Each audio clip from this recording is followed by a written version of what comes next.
The People's Countryside Environmental Debate Podcast. The People's Countryside Environmental Debate Podcast. People's Countryside Environmental Debate Podcast. The People's Countryside Environmental Debate Podcast. What does the ideal form of government look like and why? How do names and labels influence our perceptions and reality? That'll be it. Hello, poor people. Yeah. This is the People's Countryside Environmental Debate Podcast with me, Stuart the Wildman, Mabbutt, and me, Mankelow. Thanks very much for checking us out once again. We don't talk about countryside that often because you, the listeners, have taken us away from that. The People's Countryside is a wider project than just this podcast, but this podcast, since COVID, listeners send in questions for us to, me and William, to conversate around. Sometimes we'll have a guest, sometimes we'll have an expert, sometimes we'll have somebody in a listener's chair. Today, it's just us. Last two episodes, we've had a couple of other people in listeners' chairs with us. And basically you, the listeners, set questions for us to conversate around, and what we do, we try and spin it round to the environment in some way, but we don't always succeed in that. But today, it might be a bit of a unique situation, this one. We've got, if I bring the right thing up on my computer screen, we've got a listener who sent in 2 questions for one episode. Normally, you get repeat listeners, but it's over multiple episodes. We basically we discuss the questions in the order that they arrive to us. Yeah. We have had an episode where we've had 2 people of the same name, but not the same person. Well, as far as we know. Yeah. Normally, people send in a question and have a think, and then send in another one. But by that little pause, somebody else has jumped in. Yeah, exactly. But Elodie, she's never sent us a question before. Elodie in Brittany, France. That's it. The first foreign destination I ever travelled to was Brittany. Really? South Brittany, yeah. Is it very similar to Britain? It's kind of got a similar geographically. It's got a similar feel to Devon and Cornwall. Geologically, it's probably very similar because they're not very far away from each other. Brittany is the very far northwest of France. So that bit that kind of basically just sticks out. Anyway, we've got 22 questions still lined up from the listeners. So if you get us in one now, as you're listening, it'll probably be mid to late October before we can air it. We will soon be at our 600th episode. It will be in October. Yeah. And we have recently passed 325,000 total listens. And by some dodgy maths, this can sound like some playful, like creative accounting going on here, but on average, I think we have per episode we have about an average 15 minutes per listen. Yeah. So if you multiply 15 by 325,000, it's somewhere in the region of 4.8 million hours of our material that's being consumed around the world, and that's around about 550 years. That's a lot of time. What are you doing with your life, people? Yeah. And what you have to remember is there's different ways of analysing data. When we look at the back end of our website, our hosting platform for the podcast, the listens where people click for about 3 seconds and then disappear, they're not included. So you could actually times 325 by whatever number you want. Well, we have 2 types of stats. One stat gives the click-through link, somebody's clicked it. The other one is when it's been listened to for more than a minute or been downloaded. Yeah. So it's like, you can look at stats however you want to. And we've never been a huge fan of, huge on stats, but we do like to look at them because it just sort of paints this picture. And the other thing I would say is that when we look at our monthly figures just to see how they're doing, and our top 3 episodes are only about 1% of the overall figure. So the interesting thing is we get about 6,000 to 8,000 listens a month. Yeah, and for each month, the highest episode listen is either between 15 and 30, I'd say. Yeah, it's roughly about that. So when you look at that, people are listening to evenly across all our output. Yeah. So our what that tells us is our output doesn't get old or stale. Yeah, I kind of see it as being quite evergreen. But anyway, we're Elodie in France. We're blowing smoke. We're blowing smoke up our own asses. You beat me to it, you fucker. Anyway, keep the arse and the fucking, please. So Elodie has sent 2 questions in from Brittany. First question then that Elodie sent. What does the ideal form of government look like and why? Oh, if we can answer that question, we would be millionaires by now. Yeah, I would say government. What was it? Ideal form of government. Yeah. Fair, progressive, not stuck in a rut. I mean, I said the other day, I showed you a film of John Lydon saying the best... Donald Trump is the best politician for the working person because he doesn't necessarily believe in what Trump says, but what he's talking about there is something that changes the system. You may not agree with Donald Trump, and Nigel Farage in the UK, it's sort of like something that challenges the system. I would argue Nigel Farage is actually in the system in a different guise. But what John Lydon's getting at there is not the same old. Something that challenges the system. You don't have to agree with what the person says, but it's not the same stuff in a different guise. But how you really do that, because all politicians are humans. Well, listening to, I know you talks about what John Lydon has said about Donald Trump being, Donald Trump is different, is fresh and all that sort of crap, and he's for the working people. He's not for the working people. The result of Trump challenging the status quo is for the working people, but Trump's not doing it for the working people. But the result of his actions right now are having huge detrimental effects to what you class as the working classes, the working people. So I think what we're getting at here is actually that I think it's almost impossible. I'm going to put it out there. It's impossible to have an ideal government, because you're always going to have people that are going to disagree. You're always going to have groups that are going to go off and say, look, this is a load of bullshit and we're going to do something completely radical from what you've done before. What you're saying there is, to have an ideal, you have to be in utopia. You don't. It's a utopian idea, because the bottom line of everything is human nature, human condition, human habits. We don't like to be told what to do, yet then when something goes wrong, it's almost like, why didn't you tell us what to do? Yeah. I think that kind of comes bottom of it. But I mean, when you look at the music scene in the 60s and 70s, it was very hard to break into, because it was maybe like 5 or 6 bands that were that were successful because the music companies got behind them and stuff, and it was the record labels. Yeah, it was the record labels, and it was and it gave the impression, unless you join this jigsaw, this model, you're never going to make it. But then various bits of music, styles of music came out in the 70s and 80s that showed that somebody could just make music in their bedroom, or just informally in a music studio and just market it. But it's very hard. These formulas are very, very powerful. But if we go down that sort of route with music, a lot of people don't like the streaming systems and how the acts and musicians are not making making money out of them. But what it's led to actually is because they are the market leaders now. They are the ones that actually dictate what's going on with music.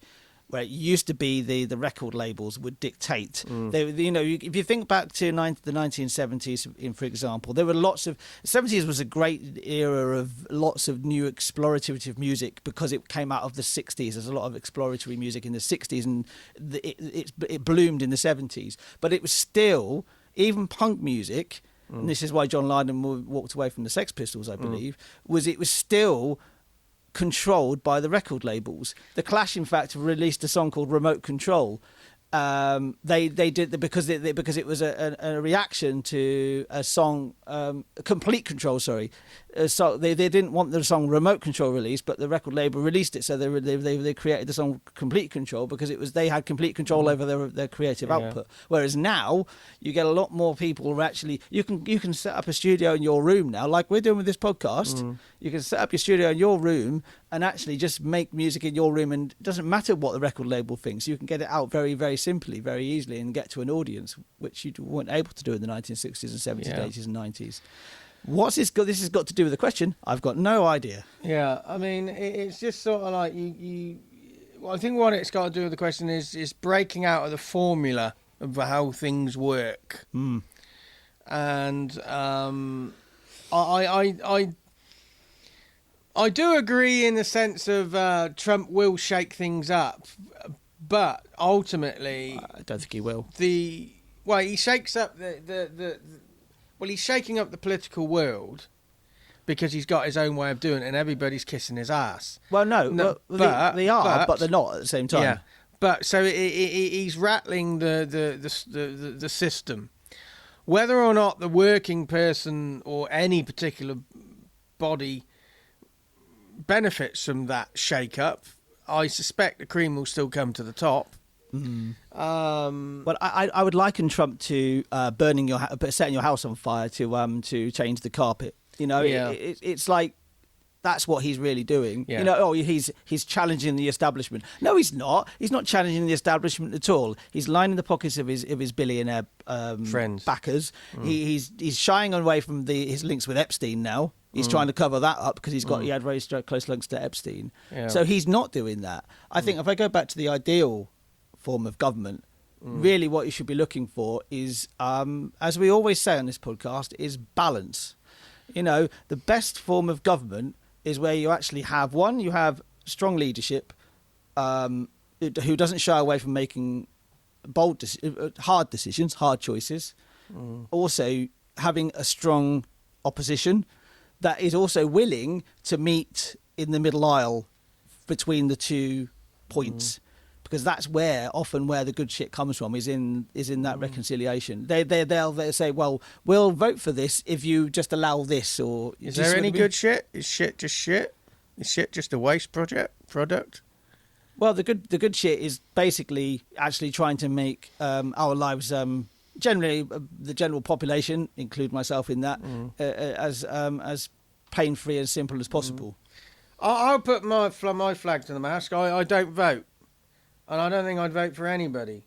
So what does a good ideal form of government look like, and why? I don't think there is one, and I probably wouldn't vote for one. I would probably vote for one that, if I did be bothered, or I'd show an interest, should I say, in something that was a genuine attempt to show another way. But I don't think there is an ideal form. We have to be realistic. We don't live in a utopia. We live in we have to be realistic. So I would say there isn't an ideal form of government. I think what we need to try and if we're gonna get to any form of, I don't think I agree there isn't an ideal form of government per se, as in like this is what it should look like forever. You have to continually work on it. It has to continually be allowed to evolve through situations and that type of thing. Because what we seem to have in every single democratic country is you have these cycles of power. Somebody will be in power going, oh, I've got a great idea. I know how to run this country. They then run out of ideas. They then flounder. Then the opposition comes in and goes, I've got better ideas. And they go through the same cycle again and over and over and over again. Between, say, for example, in the UK, you've got Labour and the Conservatives. In America, you have the Republicans and the Democrats. So it's like, a lot of talk. I listen to quite a bit of American politics. I've got a very close friend in the US, and I keep a really close eye on it for that reason. That a lot of people are saying the Democrats, for example, are dead now. Well, that's what they were saying about Labour in this country about 5 years ago. So these things come around in cycles, but I think that cycle does not help the general population. Do you think Labour are more liberal? Because I heard Trump call Keir Starmer. He's a nice guy, even though he's a liberal.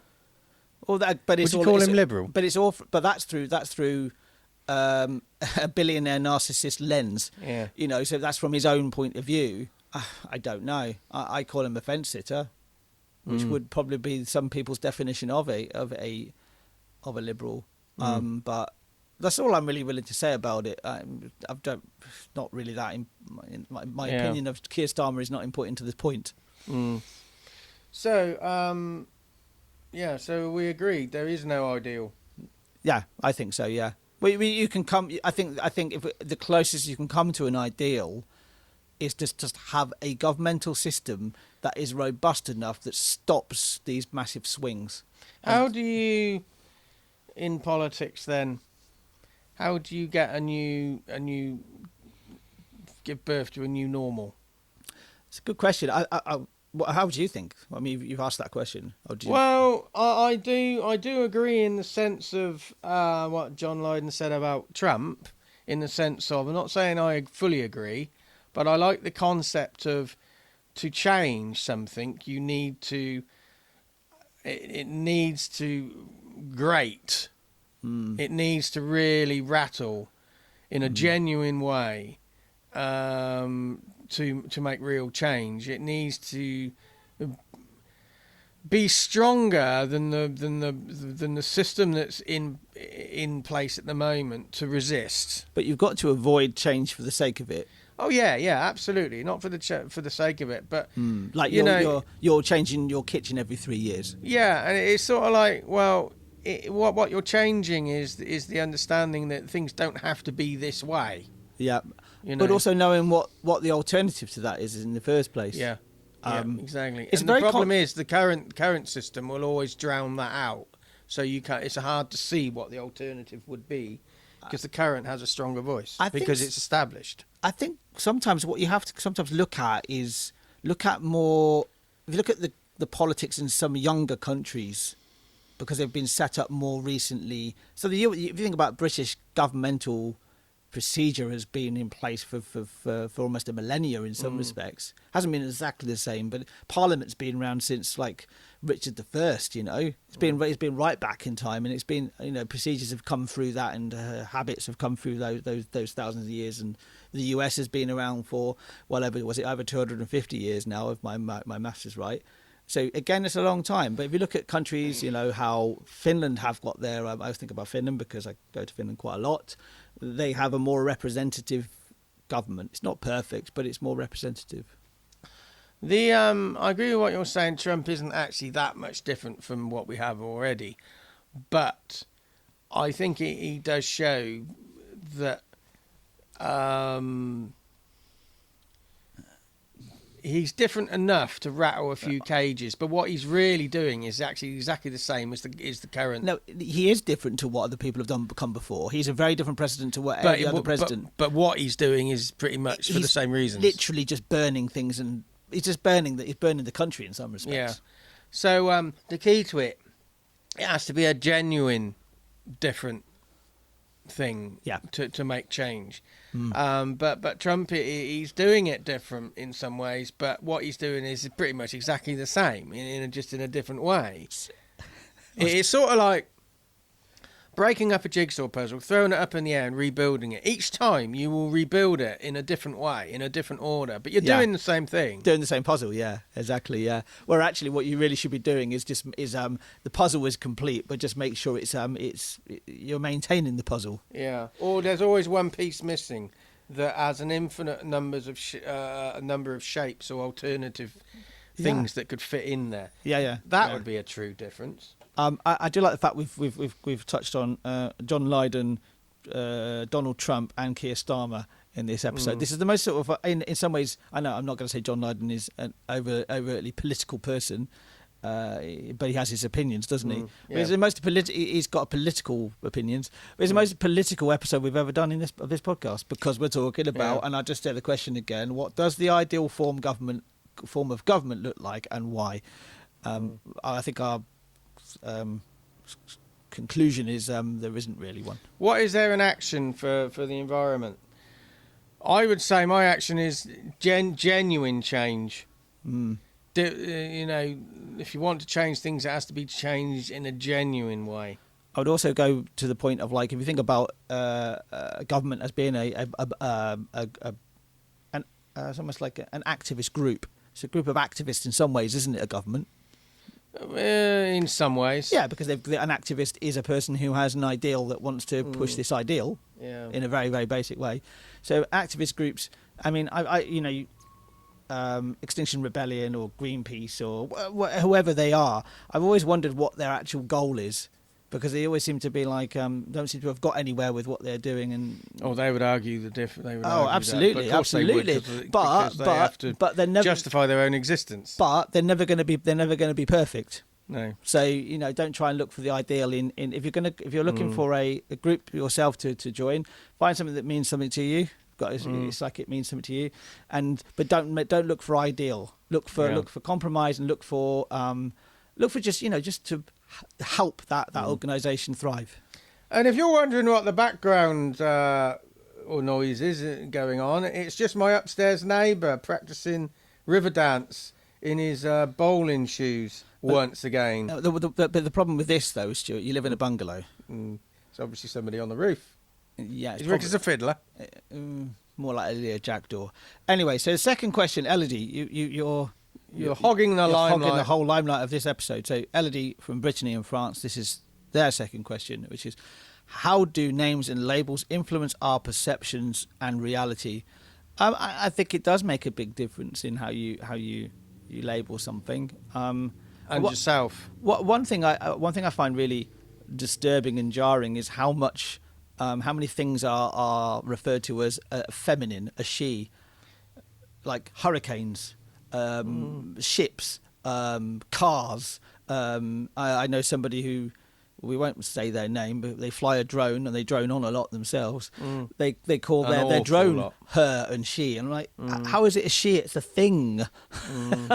Well, unless you're in France like Elodie, they put le and la. So, a ruler is male or female. I just think, well, how can an inanimate object be male or female? No, that's masculine, feminine. Masculine and feminine, which is very different. But how can a ruler be masculine or feminine? It's just how there's sexual gender, and then there's literary gender. Yeah, nobody's ever going to explain this to Elodie. But in German, you have even a third one, which is neutral. Der die das. So der die das. I've had a pair of trainers made by them. So how do names and labels influence our perceptions and reality? How? Names, where we have these names that we have a doctor, our GP, and we expect them to have a... It's a title, isn't it? Yeah, it's like they might have a name, I don't know, a middle-class name or something, just their status. Huntley Smythe. Yeah, Huntley Smythe or whatever. And then you see a dustman, he's going to be called Trevor. We make these assumptions, and we labels. We're absolutely fucking obsessed with labelling each other and ourselves, and we say, we want to get past them. But they're like this LGBTQ plus. That's getting longer and longer and longer. Yesterday I heard that mentioned. There was 2 extra letters in there. And if we have to emphasise these points, we're not actually getting anywhere. It's sort of like I have to be heard by giving myself a label. But one thing I will say is that LGBTQ plus, I don't know how many extras it is now, is a form of activism, because there are so many people still who think there's only 2 genders. And it's a load of fucking bollocks, because there isn't. There's more than there's infinite in some respects. Because I think everybody individually has, in some ways, has the version of their own gender. You might have traits that are very similar for a particular group, but we're all genetically made differently. Yeah, but if we're still talking about it, we haven't really moved on at all. Well, that's the reason why you have that in the first place. But I entirely agree. I remember having a conversation about 20 years ago now. And I actually kind of came up with the idea of actually, I can understand why somebody refers to themselves as gay, because it actually kind of like it's a way of being like, this is who I really am. I need to come out and say who I really am, because I need to do it, coming out in that way. But I kind of said, well, actually, gay, it's not an important bit of information for me. No, you just get on and live your life. If you've really moved on, you don't have to make an announcement. If somebody, but that's what... To yourself, maybe. But society has that expectation. That's where it comes from. It comes from the expectation of society. I think it's almost like, well, yeah, it doesn't... if I meet somebody, their name is Gary, it's like, okay, now I know what your name is. It doesn't even enter my head what their gender is or whatever. They're just Gary. They're just Gary. I mean, I was in a situation the other day, and there's this now known as a woman, the gender realignment. Yep. And you know, when I was in this situation, some people were calling her she. Okay, fair enough. But when it got confusing for me, somebody else, this person left the room, and somebody else referred to them and said, somebody said, where's so and so, and this other person said, oh, they're in the toilet. And for me, I thought there was two people being referred to here. They. Well, you know, this is just I assume when we get 25, 50 years down the line, if we live that long, I'm hoping we don't have to say, oh, he, she, that, they. We just say, where's Trevor? Oh, he's in the shitter. Well, don't tell me whether he's a she or she's a he or he's a they or whatever. It's just Trevor. He's having a dump. Let's hold on having the meeting until he comes in. Yeah. Or whatever. You know, it's just...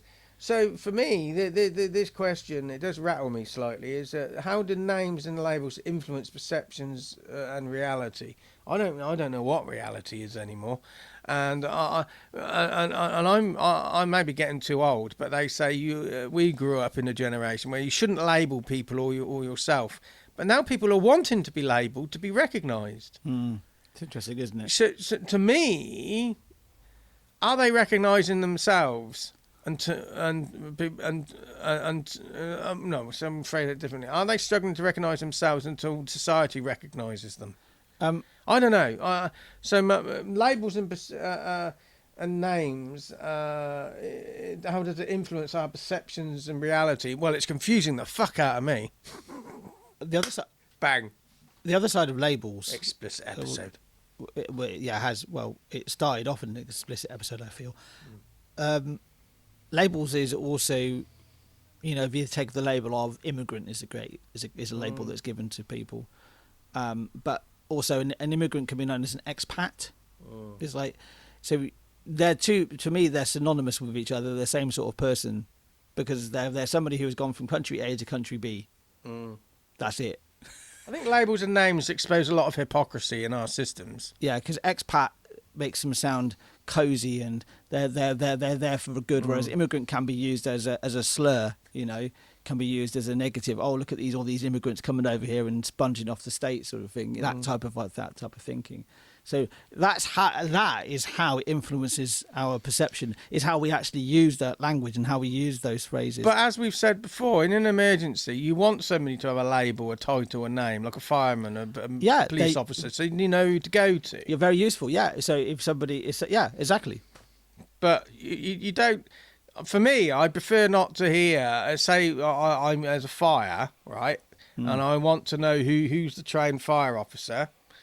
I don't want somebody in an emergency say they are down there because I'm thinking I'm looking for 3 people or 2 people. I'm not realising I'm looking for somebody who was a man is now a woman. Yeah, you know the office is just down on the right hand side, or Sheila, they're down there. Sheila's down that way. Yeah, I don't know. There's no context to these labels. Yeah. But I think the action for this entirely is that when you're talking to somebody, I've said this before. When you meet somebody for the first time and you're talking to somebody, talk to that person. You're going to be aware of what their skin colour is, what the clothes they're wearing, which probably denotes some of what their culture is, their attitude, how if they smell or not, if they haven't had a bath in 2 weeks. I don't know. That was just a random thing to think about. Yeah. But take them as the person in front of you and just talk to that person in front of you. Don't talk to the idea that you've got in your head. You know, I'd find it an interesting exercise to be able to implant myself in a young person's psyche because, you know, I'm an old person. I'm an old guy. I don't understand these he, they, she, them. Just, what's your name? My name's Dan. Okay, Dan. I don't give a shit what goes on behind closed doors. You're Dan. Now, but a young person, if you're growing up with all these labels in the sort of, maybe because if you grow up with it, it's easier to understand it. So it's like the thumb generation understanding technology. I just don't have, my brain doesn't work that way. Maybe younger people can work with this confusion better and make sense of it. Maybe maybe it shouldn't be a language that is for multi-generations. It's just we have to find something that each generation can understand. One thing, as I understand with neuroscience, is as you get older, your neuroplasticity, your brain becomes more set. Yeah. So actually to learn new things and form new bonds, it becomes harder for your brain to do that. Yeah, or to undo learnt habits may be what's blocking the learning. And I think an action I would give to you is just, it doesn't fucking matter really whether or not you think, oh, I don't understand he, they, she, whatever. The one thing it does matter though. When I was in the situation I was in, I got really confused because there was one person missing from this meeting, and when they said, "Oh, they're in the toilet," I'm thinking, "Oh, have I miscounted? Is there somebody else missing?" So it can get confusing. Indeed. And when it's written down in when you're not expecting it as well, you're not even introduced to the fact that somebody's had a gender realignment or whatever, and then suddenly somebody gets called they or whatever. There's no context. You think, what the hell am I reading here? Is this a typo? Exactly. So have we moved on? If we haven't, I'm not homophobic. I'm not like that at all. But if we still need to march down the road having gay pride, we haven't really moved on very far. We're still in the transition process. Well, because it hasn't been that long. No.